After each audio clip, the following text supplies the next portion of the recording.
N8. And this is a very rare event that happened. And I'm always curious about rare events because I don't believe anything happens by mistake. But what happened was they're saying it's a type of adaptive evolution. The entire genetic sequence of the horse flu has managed to travel to the canines. So horses that were on a track in Florida that had been sprayed with a vaccine up their nose were able to then transmit the entire genetic sequence of that influenza to the greyhounds that were on the track. Okay. Oh. Yes. So now, obviously, wait, I just want to say, obviously they knew that the same dogs were using the tracks as the horses. Yes, and they're athletes, and they're going to be more, just like our primed-up soldiers that go to war, they're going to be more at risk, I think, for this kind of an event that they're planning with the use of these vaccines. Because they're taking a deep breath, because they're running at full speed, and they're breathing the virus right in. And before I bring Dr. Jordan back on, I just want to say I'm getting a message from Drew Rains of A Marine Disquisition. Patrick Jordan and I are on his show every Friday night. He's telling me that he's working on proper setup and cover sheets for the United States District Court, complete with those who can file in forma pauperis, which means you don't have enough money to pay their ridiculous fees. He's getting ready to file in the United States District Court in Arkansas within the next few weeks. And he also tells me that these papers will be ready within 2 weeks for proper filing in any district court, state court, or just filing in a local civil court, complete with cover letters for the sheriffs, marshals, and county parish governments. So thank you so much to Drew Rains for his important contribution. And also he's telling me that he's finally being able now to file many different documents that Patrick and I have been talking about, including the WHO memos. You all have to read these, folks. Even if you don't have a science background, you will be able to smell an obvious rat when you read these documents. Also, in regards to one of the commercials that just played, where they mentioned the word revolution. Folks, I don't plan to just lay down and die, but I encourage you all to watch a very important show that's now on the History Channel on Tuesdays. That's Impossible, where they're basically showing us all the weapons that they've developed, where they can be incognito, they can be standing right in front of you and you can't see them, the different microwave weapons, the frequencies that they can use. Folks, you can't fight these minions with a gun. As a matter of fact, if you fight them with a gun, that will give them an excuse to put us into martial law. We have to fight them with truth. We have to shine a light on these cockroaches to make them go and hide under the rock from whence they came. And that is my opinion. I'm just letting you know my opinion. I think that's a very important thing you have to realize. Keeping your powder dry is one thing, but I don't think your powder is going to help you when they roll in their microwave tanks and start beaming high-level frequencies that make you start bleeding out of your ears.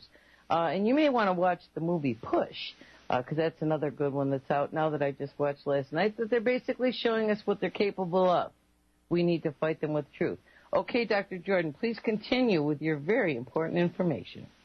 Okay, after I had communicated the charges with Jane about the World Health Organization and discussed with her Dr. Mark Yard's charges for criminal investigation of the World Health Organization, she supplied to me also that there was additional groups, some scientists in Germany and some German veterinarians that had seen this issue also with the World Health Organization using the vaccine program and the issue of animal health problems to be able to cause problems in the people. So there's a paper trail of this. Now, what they're doing with this canine influenza flu vaccine, this is not a big problem for them to actually start advocating them to sell it to everybody. But what I see happening with this is that this is from the very site on the USDA. The product was licensed for use under normal conditions, whatever that is. I have no idea, because this is something that's so rare right now. It would only be in cases where you had boarding kennels, where you had pet shops, where you had adoption centers, where you had a multiple grouping of animals. And the worst place that they said, the most likely place that you would catch, your dog would catch the canine flu would be actually at the veterinary office itself. because that's where you're going to be mixing dogs that are having a vaccine administration and dogs that are sick and would actually express the disease. They do say on the USDA site that this vaccine is hoped to reduce the incidence and severity of the lung lesions and the duration of coughing. However, there still will be viral shedding. So even though this is an injectable vaccine, even though they're saying it's killed, we know that that stuff never means anything. It's still, once the virus is inoculated into your body, you're just like a walking test tube. So there's going to be a lot of animals that are going to be trying to have this pushed onto these dogs, and it's a highly contagious respiratory disease, yes. But the only problems that they're going to have with the animals catching this is because they're actually using the vaccine itself. Now, I want everybody to, if they can, access a paper on the Internet. It's called How a Cornell's Team Study of Horses is Providing Insights into a Predicted Human Flu Pandemic. And on this, it's at www.vet.cornell.edu news articles. Wait, you got to say that slower, please. www.vet.cornell.edu/news/articles, and then it'll be 08 equine pandemic.htm. Okay. Now, everything on this tells me, and it tells you, and it backs up the information from Patricia Jordan of what WHO already knows, and this particular viral combination is very, very provocative, and they are looking for it to cause the pandemic.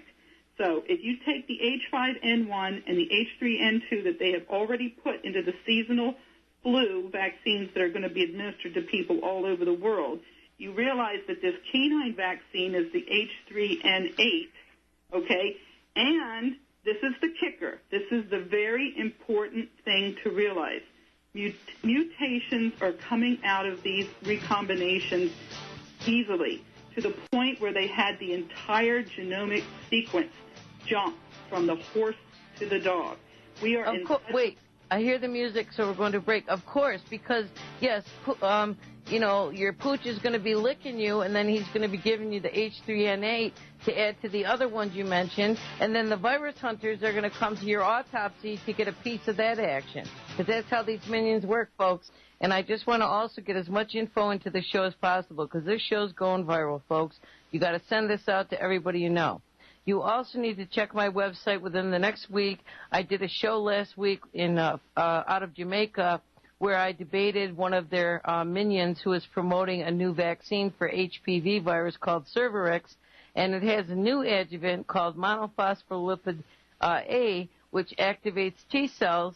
This is another experimental adjuvant they're creating to cause cytokine storms, and you got to hear that show. It is hysterical. She could not answer any of my questions. For some reason, the only white coats I can get to talk to me are from Jamaica. I guess because they're too ignorant to do a website search on me and find out who I am before they agree to come on. But before I bring Dr. Jordan on, I just want to also tell you another little factoid. Obama has actually appointed Dr. Francis Collins, who is one of the individuals, he helped to map the human genome. He is going to be nominated to head the National Institutes of Health. And this is a very scary thing, folks. They get $30 billion a year for their quote-unquote research.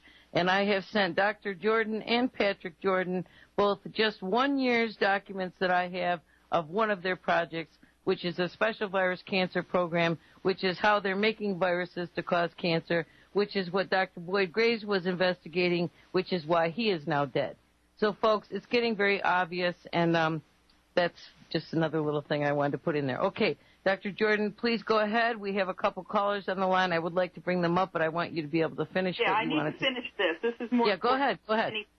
Okay, in that article, I would like everyone to access about the equine pandemic, because this is important to understand how these viruses and these strains get mixed together and are able to transmit. That equine pandemic paper is mainly about, it's called the H7 serotype, which outperforms all other serotypes in its lethal power. This study is supported by a $7-year, $1